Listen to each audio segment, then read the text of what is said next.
dari sisi kesehatan reproduksi atau dari sisi pertolongan apa pertolongan pertama apa yang bagi korban dan juga bagi pelaku gitu.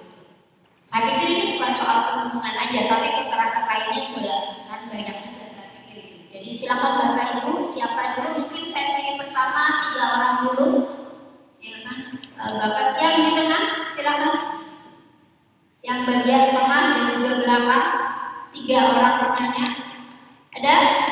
Mungkin langsung.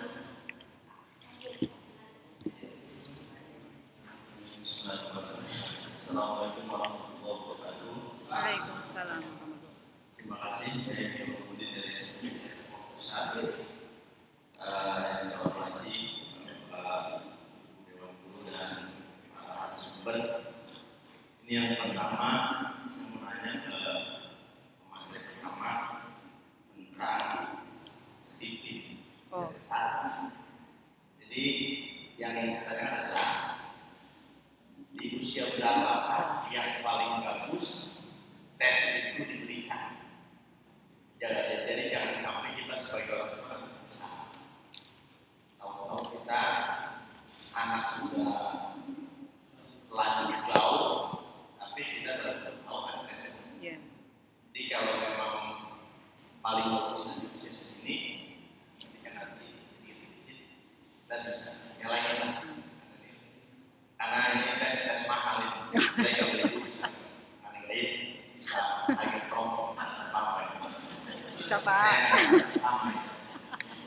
Yang pertama kepada ibu pemateri pertama, yang kedua pemateri yang kedua ini saya boleh ungkapkan dulu ya, ibu mirip dengan saudara saya. Iya. Awas pinjam 100. Enggak, dulu. Pertama, mirip dengan saudara saya, kebetulan dulu 1 tahun yang lalu, yaitu anaknya sekolah di Pondok Pesantren Taqwa, saya wali kelas. Dan ini abang dulu, abang saya ini samping saya, abang kelas saya, bilang mirip dengan saudara saya, benar. Yang pertama. Yang kedua, tentang apa namanya tadi, tentang emas. Arti, terus matang, atentif dan sabar.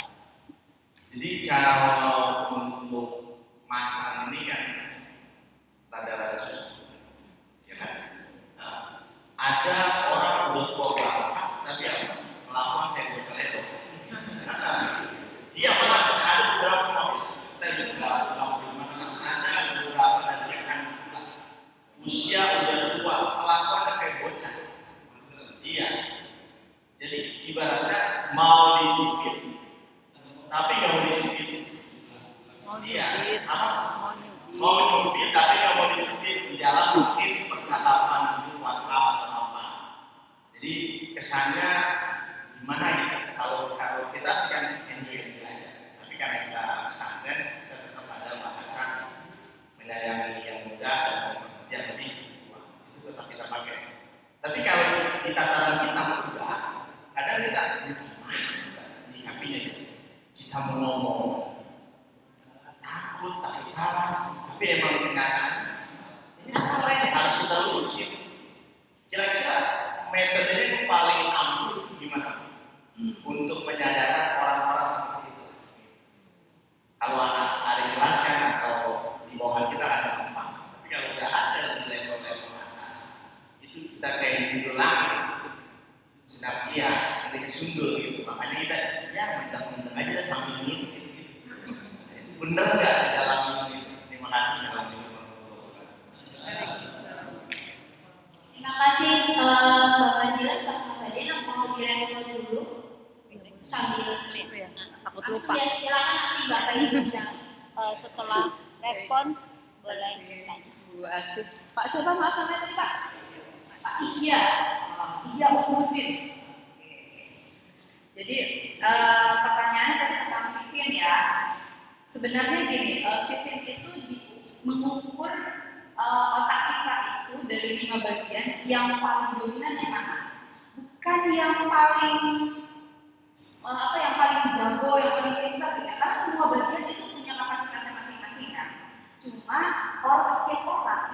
namanya bagian otak yang ketika dia lahir itu dia paling sering dipakai sehingga dia menjadi paling dominan.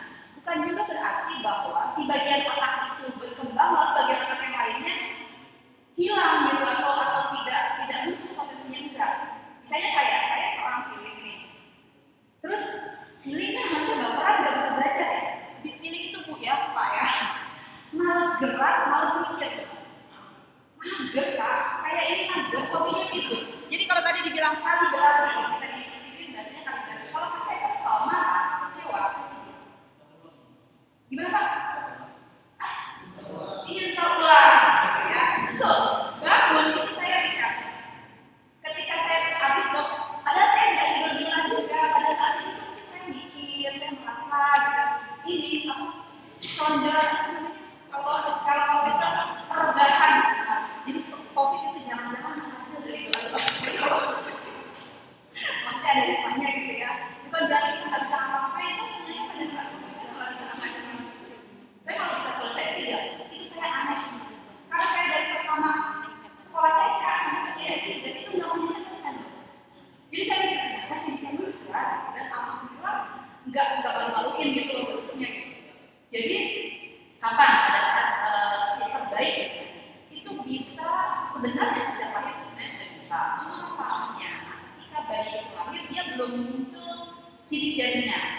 Stephen itu dari bagian otak ini sebenarnya dia akan bermanifestasi. Perwajahannya otak itu muncul di sidik jari ternyata.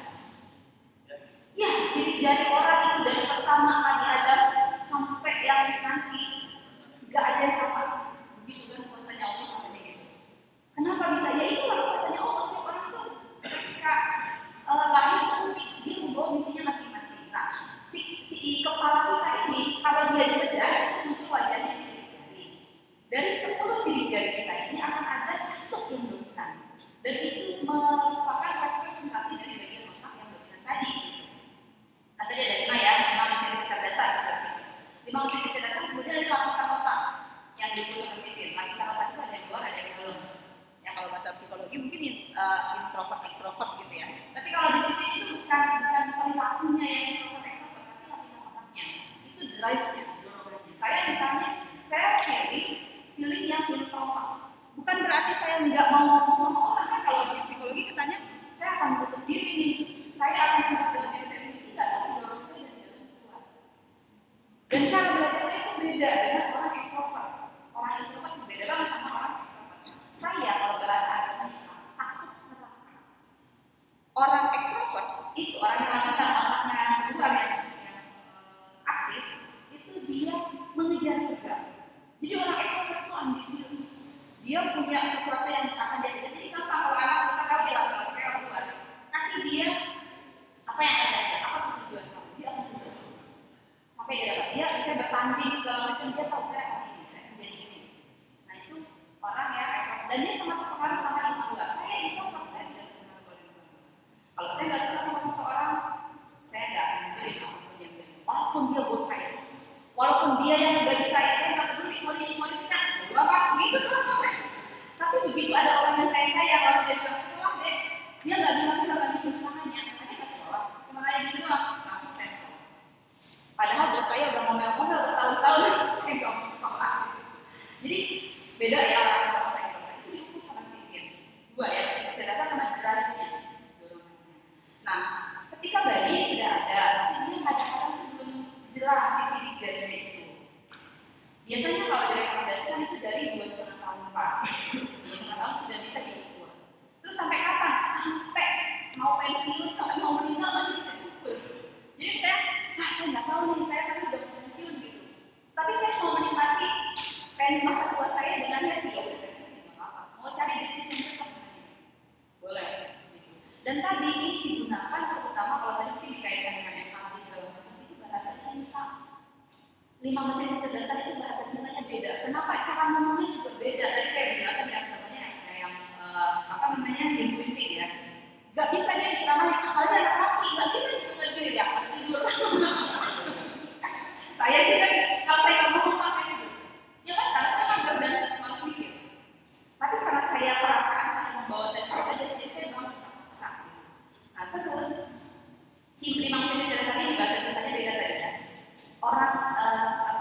Sensing dulu. Sensing itu bahasa cintanya duit, tulus. Jadi anak saya duit, barang, makanan, barang yang ada yang harus dia lihat. Jadi ada anak ibu dan bapak yang kalau dikasih sesuatu, kasih hadiah itu barang, bentuknya barang itu dia berbunga-bunga. Itu sensing berarti. Ada orang thinking. Bahasa cintanya apa? Dia itu chemistry-nya harta atau tahta. Kalau tadi kan harta ya. Nah, jabatan. Dia itu jago manajer, jago manajerial. Jadi dia ada di lintasan atau diagonal organisasi bersama saya. Kalau orang thinking itu leader, tapi orang thinking itu dia manajer. Nah, bahasa cintanya apa? Dikasih layanan, dilayani, servis. Tanya aja, ditanya kamu mau minum kak? Bahkan kalau bapak-bapak, kalau dia bapak-bapak ya, misalnya 4 meja makan gitu, ini kursinya bapak, ini piringnya bapak, ini gelasnya bapak. Gak boleh orang lain pakai, nah itu udah servis. Jadi itu wah, penting banget buat orang thinking. Dan itu bahasa cintanya dia. Karena istrinya nggak tahu, kalau istrinya nggak tahu, ya sudah lah, komunikasinya bisa konflik terus kan. Yang sebelah kanan tadi otaknya intuitif. Orangnya kreatif, nggak mikirnya tuh bukan nggak ompong ya, tapi dia cari yang kreatif gitu loh. Karena dia pengen lebih cepet, lebih enak gitu kan. Kenapa sih harus diatur-atur? Dia nggak suka. Sementara orang yang mikir itu kan sebenarnya teratur.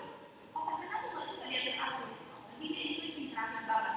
Sehingga dia bahasa cintanya tuh apa istilahnya? Word of affirmation. Kata-kata atau quotes yang bagus. Dan dia kalau ngomong itu bikin orang melayang-layang. Iya, puitis tak. Dan dia suka menulis, suka melukis gitu. Jadi kalau ketemu orang intuitif, bikin dia sibuk, suruh dia nulis, melukis, baca. Tapi dia biasanya suka yang fiksi. Jadi dia suka, karena dia suka gambaran besar gitu ya. Nah ini suka menghayal. Padahal sebenarnya khayalan itu juga khayalan yang konstruktif ya. Orang feeling ini paling gampang bahasa cintanya. Nggak usah diapa-apain, temenin aja. Iya, temenin aja, gampang kan? Nggak pakai modal. Gitu. Ya, jadi kalau dia punya teman dan dia percaya sama temannya, ketika dia nggak enak, dia curhat sama orang itu, udah selesai masalah. Orang pilih itu kalau dia curhat, dia nggak perlu solusi, dia bisa selesaikan sendiri masalahnya, cuma dia perlu didengerin aja. Makanya bapak tadi diceritain, ngedengerin orang curhat segala macam itu mungkin modelnya. Dia mau cerita aja, dan itu justru kekuatannya dia. Saya dulu kalau pakai gini, aduh nggak kebayang pak, ini saya mulusnya, dulu kan, nervous. Jadi saya tuh gagap buku pak dulu, tapi kemudian saya tahu ternyata saya punya kekuatan storytelling. Jadi saya nggak mikir saya mengajar, saya materi itu, saya cuma bilang saya mau cerita.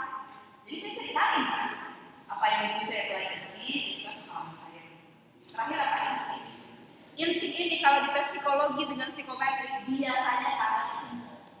Jadi dia itu hasilnya berubah aja.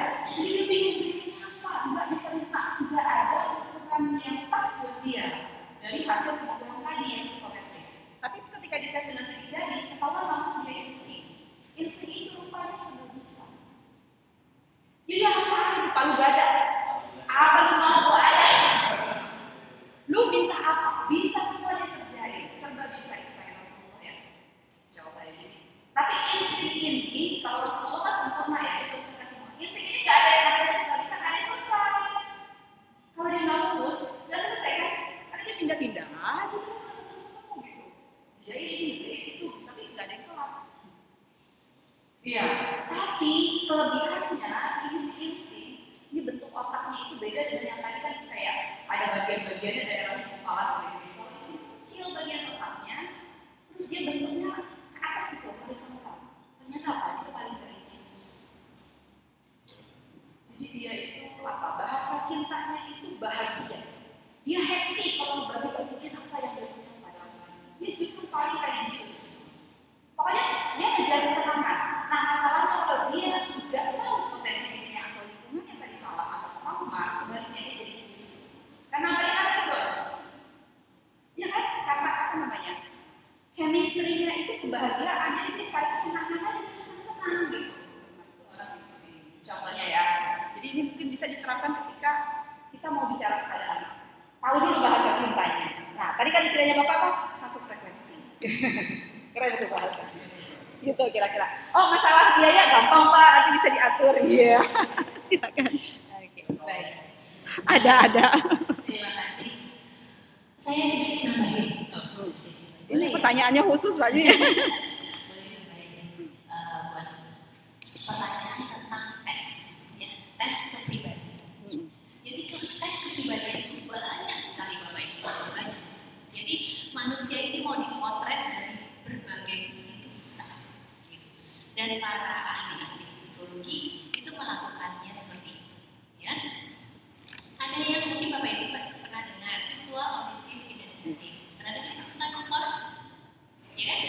Iya. Jadi orang itu ada yang tipenya auditif, auditori. Jadi dia memang gaya belajarnya lewat mendengar. Ada yang tipenya visual, jadi dia melihat gambar, skema, bagan. Ada yang kinestetik, ya tipenya. Jadi dia lebih senang bergerak, mengalami, merasa, gitu ya. Itu satu. Tapi pertanyaan saya, kalau orang itu visual, apakah dia selamanya visual? Enggak kan? Ya. Apakah kalau dia auditif selamanya dia auditori? Enggak. Itu tergantung dia lebih suka pakai yang mana. Ya. Nah, kemudian biasa kalau kita lewat jalan itu kita kan jadi hafal, jadi lebih mudah. Tapi kalau kita bisa lewat jalan yang satu lagi, itu kita akan mempunyai pengalaman baru dan lama-lama ini juga jadi mudah. Gitu. Nah, yang perlu benar-benar diperhatikan pada saat Anda melakukan tes kepribadian, melakukan tipologi, jangan melabel bahwa satu anak visual akan selamanya visual, anak feeling akan selamanya feeling, anak enggak. Karena manusia itu tumbuh, manusia itu berkembang. Ya. Bisa karena sengaja, bisa karena pengaruh lingkungannya, tuntutan pekerjaannya, bisa banyak hal. Gitu. Nah, jadi yang sering yang saya ingin sampaikan pada Bapak Ibu adalah orang mengikuti tes psikologi, kemudian dia menjadikan dirinya seperti hasil tes itu, atau dia membentuk anaknya menjadi seperti hasil tes itu. Padahal setiap manusia itu unik.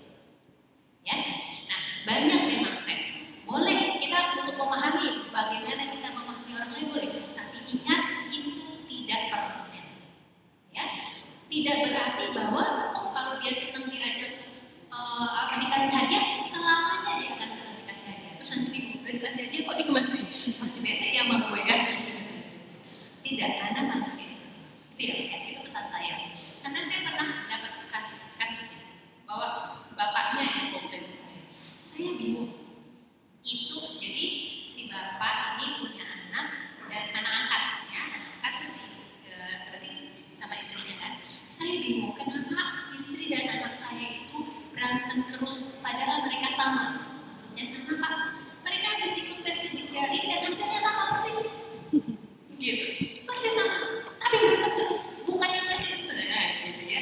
Terus saya kan lihat bahwa ya memang gak bisa juga begitu gitu. Kita gak bisa lihat bahwa orang itu sama akan jadi sama. Gak bisa. Setiap orang unik. Setiap orang itu berbeda.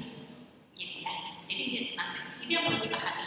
Sebagai alat bantu, ya baik. Jadi kita bisa memahami orang lain sampai kita kenal dia. Tapi ingat bahwa mereka bisa berubah. Ya.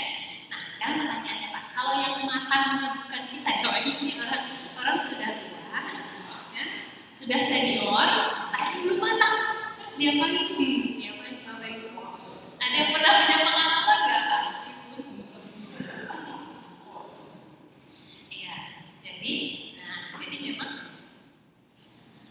kematangan tidak ditentukan oleh usia, ya. Kita bisa balik lagi ke kebutuhan dasar. Kebutuhan dasar apa yang tidak terpenuhi? Kita bisa lihat dari tingkahnya kita tahu dia cari perhatian, berarti perhatiannya belum terpenuhi, atau dia kurang pengakuan, jadi dia pengen diakui, gitu, ya. Kita tidak masukin situ, gitu. Kita penuhi kebutuhannya itu, ya. Pak, misalnya gini, kalau kita mau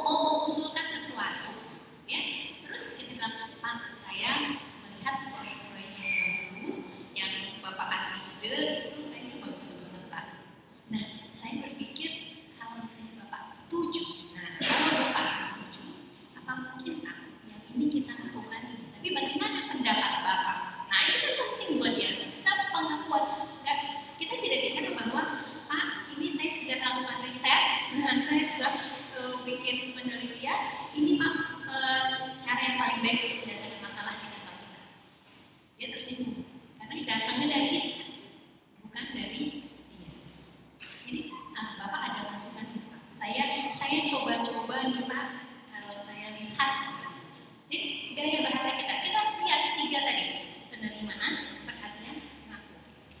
Itu apa yang kurang sebenarnya? Biasanya dia jadi aneh karena kurang dapat itu. Nah, kita masuknya dari sana. Terjawab kan? Oke, baik. Terima kasih, Bapak. Oke, Bapak Ibu silakan, masih ada waktu. Ada yang mau sharing atau bertanya? Oke, belakang. Ibu-ibu ini, ustazah-ustazah ada yang mau sharing atau bertanya? Belum ada.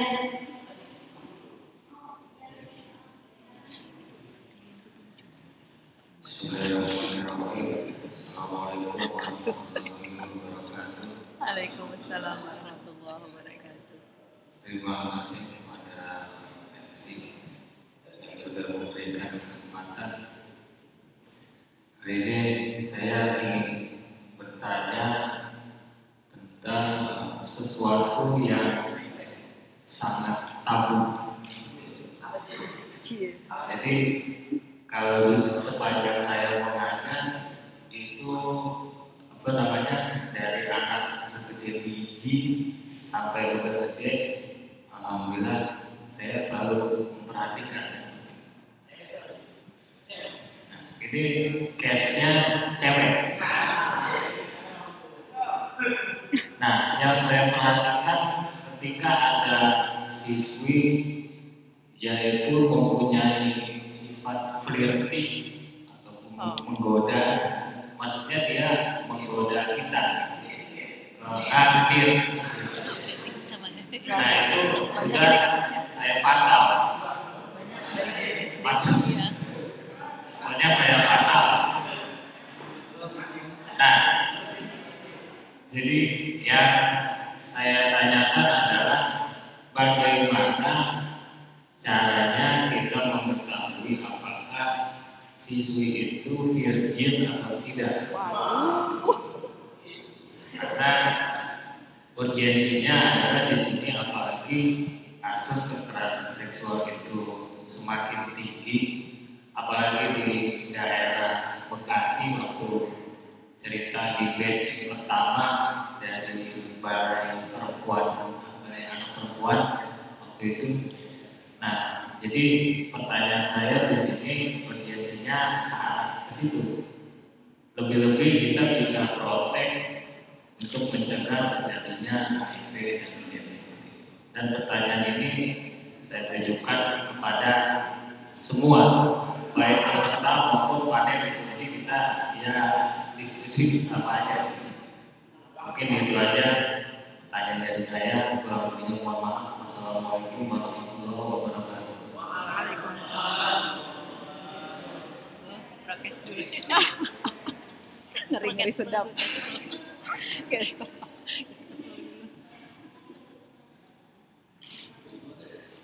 Siapa tadi namanya? Enggak nyebut namanya. Assalamualaikum warahmatullahi wabarakatuh. Waalaikumsalam warahmatullahi wabarakatuh. Sebenarnya sih kalau masih ada penanya yang lain, silakan cuma.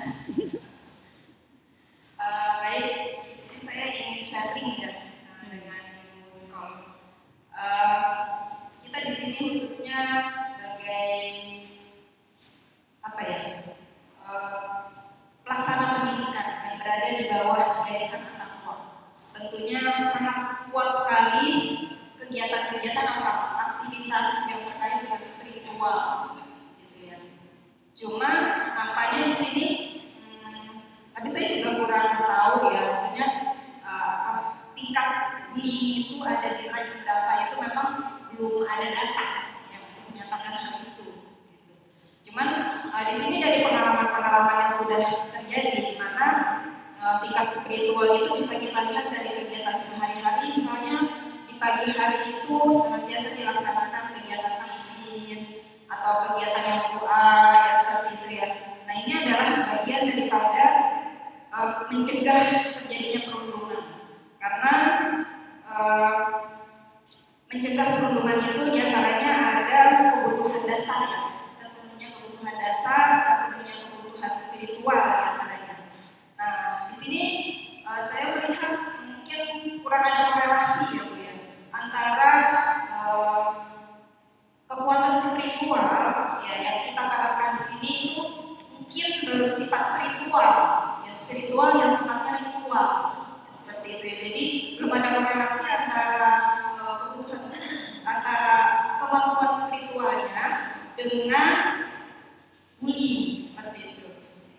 Seperti itu aja yang saya ingin share kepada ibu di sekolah. Mudah-mudahan nanti akan mendapat jawaban. Terima kasih. Ibu siapa, Bu? Ibu siapa? Saya sebelah sana. Barangkali sebelah Apa sini jadi tanya? punya pertanyaan juga nggak apa-apa. Sebelah sini juga nggak apa-apa. Karena kita cuma sampai jam 12 aja. Oke, langsung saja. Assalamualaikum warahmatullahi wabarakatuh. Waalaikumsalam. Saya ingin sharing ada dua ya. Yang pertama tentang kita sesama guru, yang kedua tentang siswa. Yang pertama setelah kami dari SMP Takwa ditugaskan untuk datang ke tempat ini dengan beberapa kali pertemuan, sudah ada di mindset beberapa guru ini sekarang kita sudah punya satgas, dan ketika ada pertemuan yang rapat dan lain sebagainya, ada salah seorang guru yang sering dibully, terutama yang punya berat yang lebih daripada yang lain gitu.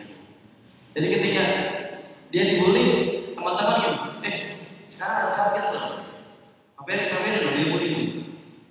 Itu kita sekarang seolah-olah kayak ada apa gitu. Dan ketika saya disandingkan itu, bingung juga. Kalau guru yang melakukan bullying ini, apa yang harus kita lakukan? Padahal kita sama-sama guru, bahkan itu kadang dia atasan kita gitu, kayak guru, kemudian bendahara, siswa dan lain sebagainya. Nah, kalau ada bullying antar guru, apa yang harus kita lakukan? Sedangkan di mindset beberapa guru ini kita adalah seorang satgas yang dijelaskan oleh SMP atau DRS. Itu tentang guru yang pertama. Yang kedua tentang siswa.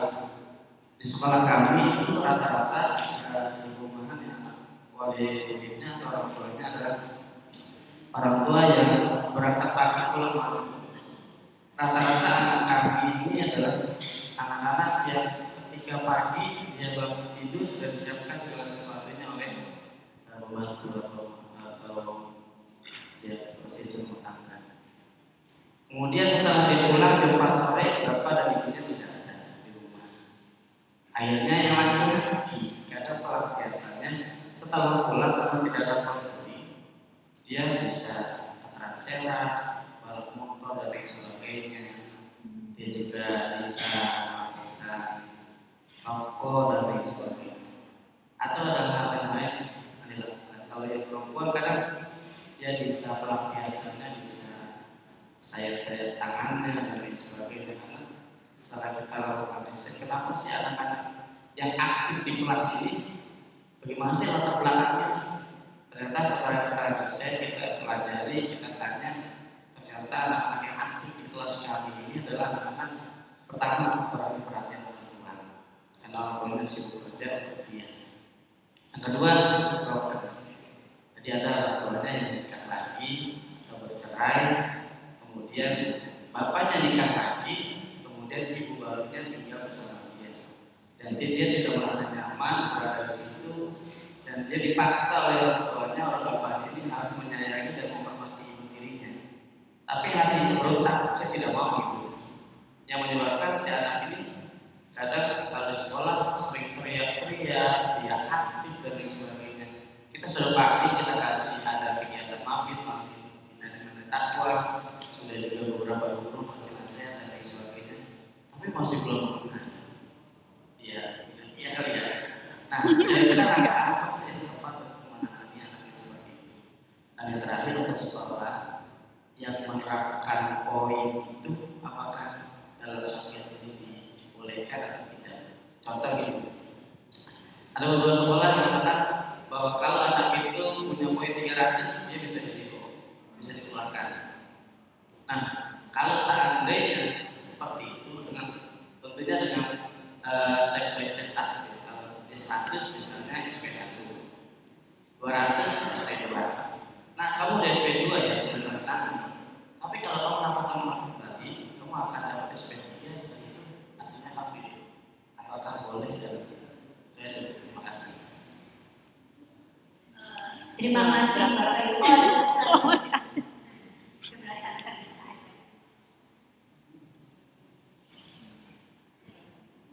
Bismillahirrahmanirrahim. Assalamualaikum warahmatullahi wabarakatuh.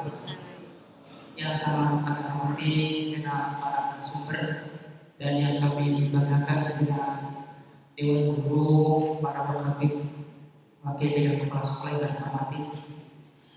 Ini hanya sharing saja apa yang kita ikuti dari kegiatan awal hingga hari ini. Kita kasih aplaus dulu ya. Kenapa kasih aplaus? Saya pernah berjumpa dengan Kapolsek Babelan, Pak Didik SH itu, Kapolsek yang sekarang berdinas di Kecamatan Babelan. Beliau menyampaikan apresiasi kegiatan ini. Ternyata perguruan takwa ini sudah lebih dulu melakukan kegiatan ini ketimbang lembaga terkait di lingkungan kita di kecamatan. Jadi kalau tidak salah itu pertama dilakukan di Kalumajaya, yaitu Kapolsek itu bukan di Kalumajaya. Kalau tidak salah itu dilakukan di Kalumajaya, benar guru ya. Ternyata kita ini di perguruan takwa lebih dulu melakukan kegiatan penanganan pencegahan kekerasan, pembunuhan dan lain semacamnya.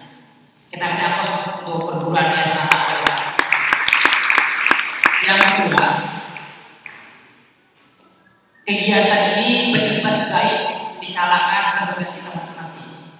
Terkhusus di kami di SMK ITIA Takwa 9, kami belum lama ini mengadakan kegiatan polisi sahabat pelajar, di mana kegiatan ini di dalamnya ada lomba membuat film pendek, lomba film pendek antar kelas tentang kekerasan, perundungan, anti bullying, dan juga kekerasan seksual.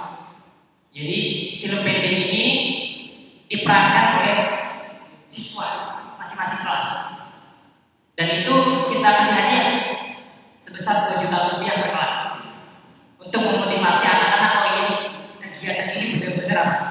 Tidak boleh di lingkungan sekolah. Jadi imbas kegiatan ini boleh kita praktekkan di lembaga kami. Dan juga lomba film pendek, lomba poster anti perundungan, anti kekerasan, dan lomba yel-yel. Di kegiatan PSD itu pun kami mengundang Bimaspol dan juga Babinsa untuk sebagai pemateri. Dan ternyata Bimaspol pun punya program yang sama dengan perguruan takwa ini untuk pencegahan penanganan kekerasan di satuan pendidikan. Ini sekali lagi kita kasih aplaus untuk perguruan takwa yang sudah lebih dulu kita start ketimbang lembaga-lembaga yang ada terkait di lingkungan kita. Dan imbasnya setelah kami melakukan kegiatan ini, dan alhamdulillah poster-poster yang sudah kita terima ketika itu yang dari pelatihan kemarin itu sudah kita pasang di ruang-ruang terbuka di ruangan kami di lingkungan sekolah kami.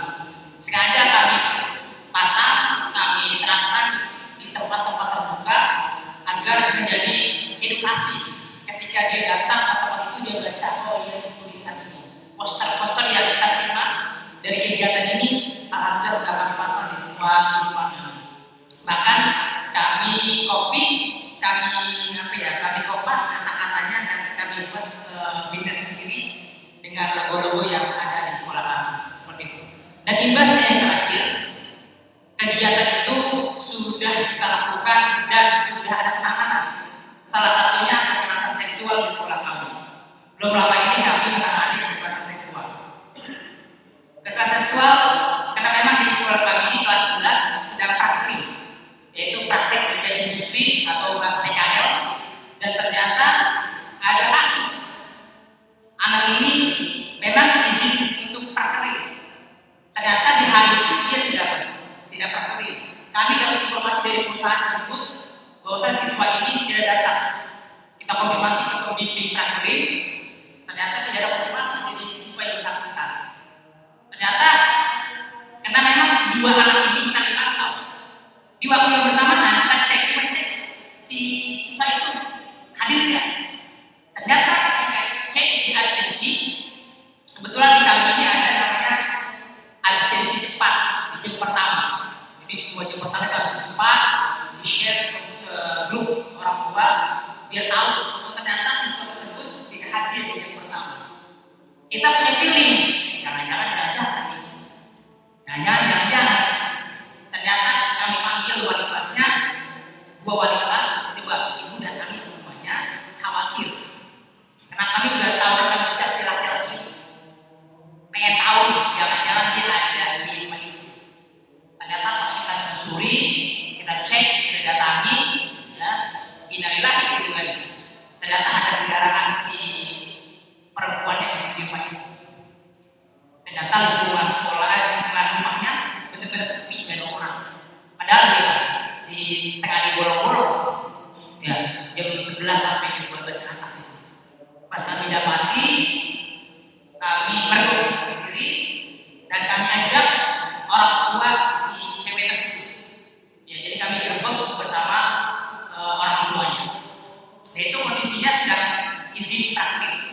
Jadi di luar konteks kita, karena ada informasi dari pihak perusahaan, siswa tersebut nggak hadir praktik. Nah, itu berdasar dari situ.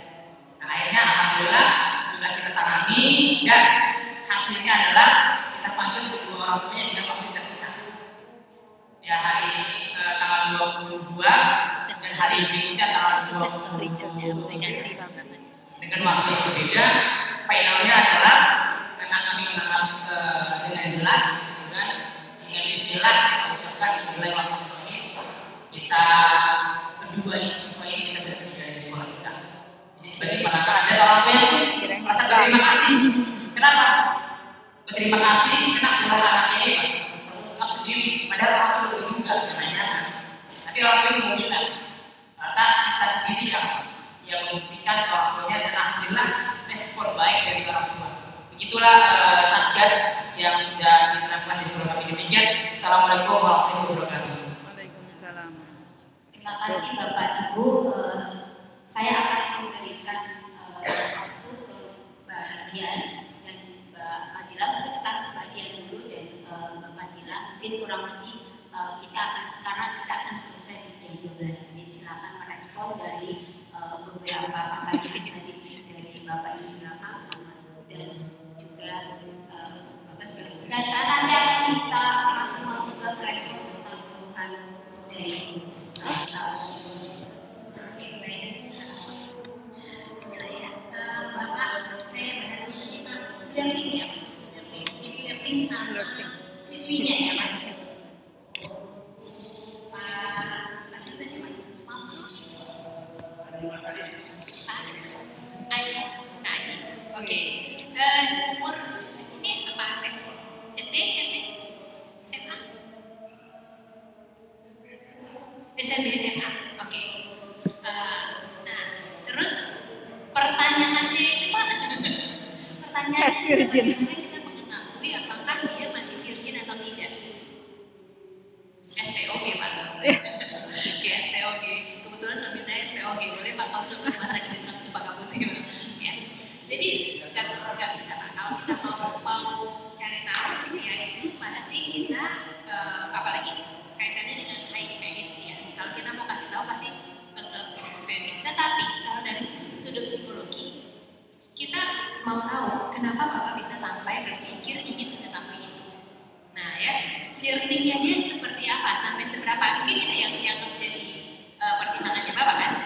Dia ini kok flirting ini menggoda-goda sejauh mana? Nah ini bisa kita sampai sama empati Pak. Jadi kita bisa pakai tadi teknik empati, kita ajak ngobrol sampai dia nyaman. Terus kamu tuh sebenarnya cerita-cerita tuh ya gimana? Apa? Pernah jalan sama cowok gitu? Pernah suka sama cowok atau apa? Ya kita ajak sehingga mereka cerita sampai mana? Ya kalau tadi reproduksi kan tahapannya pertama misalnya cuma pegangan ya, kissing ya, sampai petting, terus baru nanti intercourse kan terakhir ya, tahap-tahap perkembangan dating pada remaja. Nah itu bisa kita cari tahu, gitu ya Pak. Jadi dari situ kelihatan, oh dia udah sampai petting nih, udah sampai petting Pak, nggak sampai intercourse atau enggak gitu. Jadi lewat empati Pak, kita ngobrolin. Nah kemudian bisa juga nanti kita ngobrol dengan orang tuanya.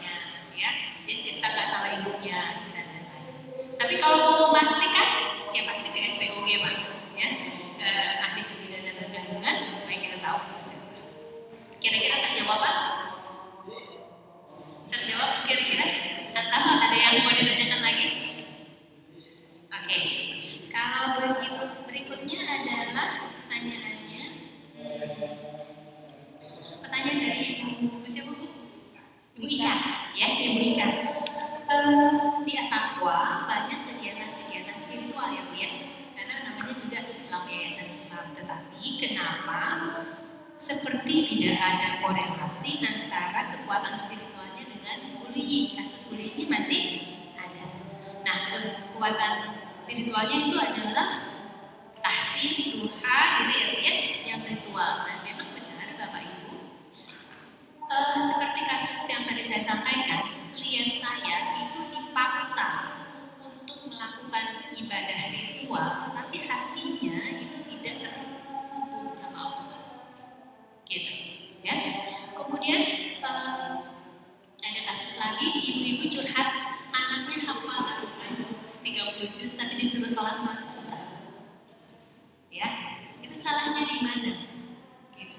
Karena kita memperkenalkan Islam itu sebagai aturan. Kita tidak memperkenalkan Islam dalam bentuk cinta. Emosi yang paling kuat itu cinta. Emosi yang paling kuat itu cinta. Makanya Allah memperkenalkan dirinya Ar-Rahman Ar-Rahim. Jadi mesti cinta dulu sama Allah, gitu. Ada Allah yang bisa memang membuat kita sayang. Allah itu sayang sama kita sayang sama Allah. Itu yang perlu ditekankan pada anak. Jadi mengenalkannya itu memang bukan ayo kamu hafal Al-Quran sekian juz gitu, tetapi ketika ditanya artinya apa dia nggak tahu, ya misalnya ya. Jadi Al-Quran kan diturunkan oleh Allah pada Nabi Muhammad berangsur-angsur ya. Dan kalau kita baca, para sahabat itu menghafal Al-Quran itu satu paling banyak 5 ayat. Baru nambah kalau udah bisa mengamalkan, ya. Karena sebenarnya memang kuncinya adalah amalan. Iqra itu bukan membaca, bukan melafalkan, konteks melafalkan, tetapi memahami kemudian mengamalkan. Nah itu mungkin yang perlu kita kita lihat, karena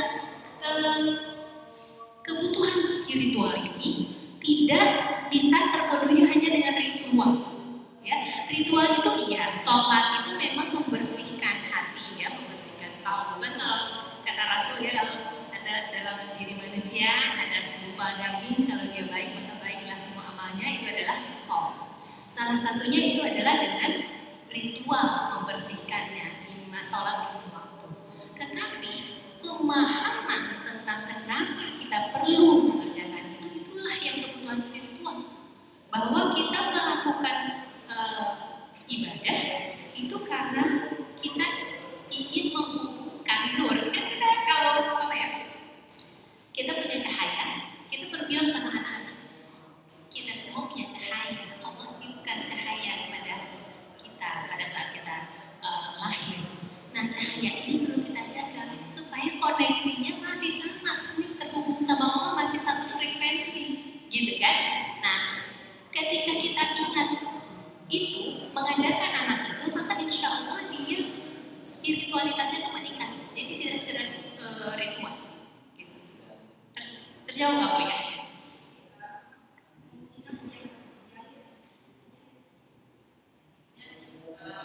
Sebelum kita melakukan pembiasaan terhadap anak gitu, yang penting itu adalah cara mengkomunikasikan kita, mengenalkan Allah seperti itu ya. Jadi harus ada dialog gitu ya, supaya anak itu betul-betul paham kenapa dia harus begini, kenapa dia harus seperti itu gitu ya. Betul sekali. Jadi harus ada dialog. Kenapa anak perlu melakukan ini? Ya, kenapa anak perlu melakukan ini? Gitu. Jangan hanya dia diwajibkan, apalagi dia akan mendapat hukuman kalau dia tidak melakukan itu. Gitu. Ya, itu dia menjadi, aduh, ngapain sih ini? Ngapain pagi-pagi harus sholat duha? Kan nanti aja sholat cuma 5 yang wajib. Ngapain sholat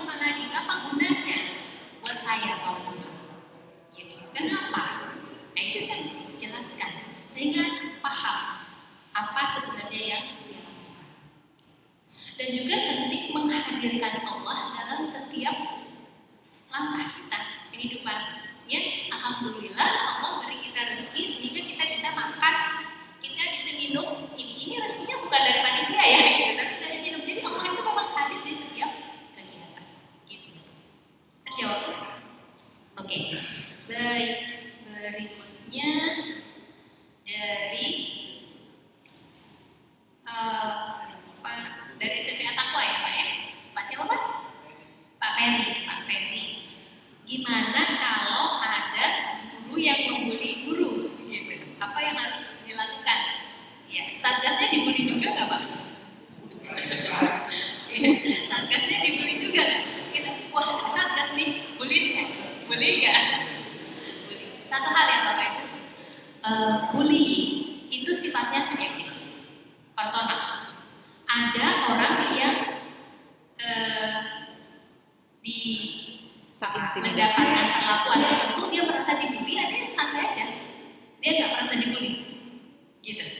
Ya, jadi tidak juga serta-merta bahwa semua perilaku itu adalah bullying, gitu nggak juga ya. Misalnya kalau ada lihat teman bercanda sama anak-anak bercanda sesama teman-temannya, terus kemudian Anda lihat loh kok dia diledek-ledekan ya, itu tidak selalu bullying ya Bapak Ibu, gitu.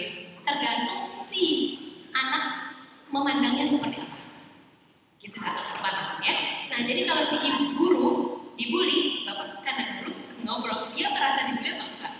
Kalau dia nggak merasa dibully, ya udah nggak apa-apa.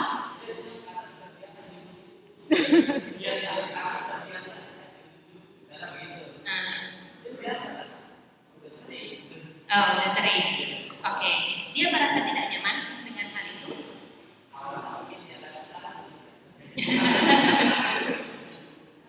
Oke, ya.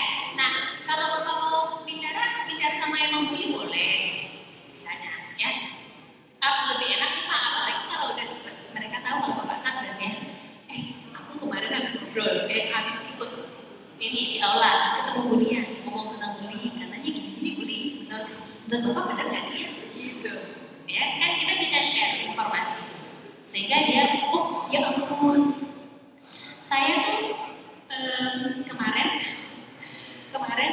kan ada cerita kasus bahwa ada pembulian pada saat masa-masa pendidikan dokter spesialis. Ingat nggak Bapak ya kemarin ya ada kasus seperti itu ya. Nah terus itu dibahas oleh Menkes gitu kan. Nah terus pada satu kegiatan kan suami saya dokter, terus suami saya tuh nanya gini, seniornya datang ke dia, Ahmad sorry ya, ternyata yang waktu lo masuk terus gue suruh lo cukur kumis itu gue ngebully lu ya, gitu ya. Gue nggak sadar, gue cuma iseng doang, gue pikir lo kumisnya tebal, gue iseng kan. Lo besok cukur kumis ya, ternyata tuh gue ngebully ya. Lo tuh kesel ya sama gue waktu itu. Sorry ya, gitu. Nah, yang mau saya sampaikan adalah kadang-kadang orang tidak sadar bahwa perilakunya itu membuli. Nah, karena Anda sudah ikut satgas, jadi Anda kan tahu ini kayaknya marahnya bullying nih, gitu ya. Jadi Anda bisa bilang, Pak, saya kemarin habis ini ikut pelatihan gini Pak, katanya ini gini, gitu menurut Bapak gini. Jadi boleh kita kasih tahu, apalagi Anda sudah ada bekal Anda satgas, gitu ya. Terus pertanyaan berikutnya, ortu ya anak-anak yang udah mulai ngiris-ngiris jari ya Pak ya. Nah, kalau satpam mungkin itu sudah butuh bantuan profesional Pak ya, karena memang itu sudah gejala yang gangguan mentalnya sudah cukup berat. Jadi bisa dirujuk ke psikolog ya, bisa psikologi Atakwa itu, atau ke rumah sakit Islam juga boleh, psikolog rumah sakit Islam. Ya, nah jadi itu perlu dirujuk. Saya juga menemukan beberapa kemarin saya memberikan penyuluhan tentang kesehatan mental pada anak-anak SMP di Tangerang. Itu ketika saya ngomong mereka santai-santai, pas ya udah tanya jawab, setelah selesai 3 orang datang ke saya, Bu, saya tuh mulai giris-giris tangan.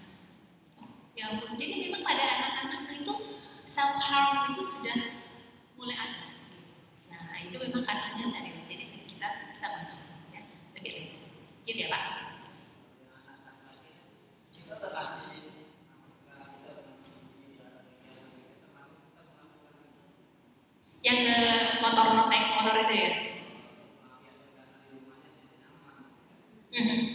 Oke, jadi kalau memang di rumahnya tidak nyaman, Bapak tahu penyebabnya di rumahnya tidak nyaman, bisa satu, memang kita ngobrol sama orang tuanya yang Pak. Yang kedua, memang kita sediakan fasilitas di sekolah yang bisa kita, ya misalnya ada karate yang setelah selesai yang kegiatan ekskul yang melibatkan anak-anak itu sehingga dia lebih lelah secara fisik, gitu. Karena anak-anak itu kan energinya bagus, kebanyak ya Pak. Jadi mesti dibikin sibuk dan dibikin lelah secara fisik. Jadi nanti pas pulang ini capek tidur, gitu. Jadi dia nggak kayak gabut gitu, ya. Itu kan yang bikin dia ngapa-ngapain karena dia nggak tahu dia mesti apa. Gitu. Jadi balik lagi ke 3 kebutuhannya tadi itu Pak. Ya, kebutuhan dasarnya yang kata penuhi di mana?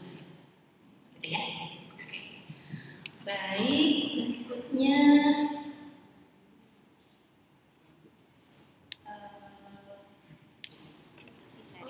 Oh ya, Masya Allah ya, tadi dari SMP IT 9, SMP IT atau kelas 9 ya, Masya Allah sudah bisa diterapkan ya Pak ya. Semoga bisa diteruskan dan jadi anak-anak juga akan lebih aman dari bullying gitu ya Pak ya, Masya Allah. Gitu mungkin ya, mungkin Bapak Dila mau nambahin, tapi mohon maaf ya Mbak ini. Oke. Aku kasih waktu maksimal 10 menit Ya, kita dengerin azan dulu mungkin. Komat itu. Oh, udah komat malah.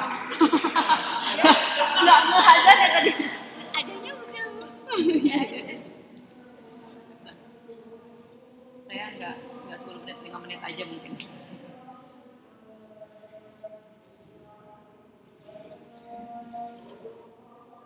Oke.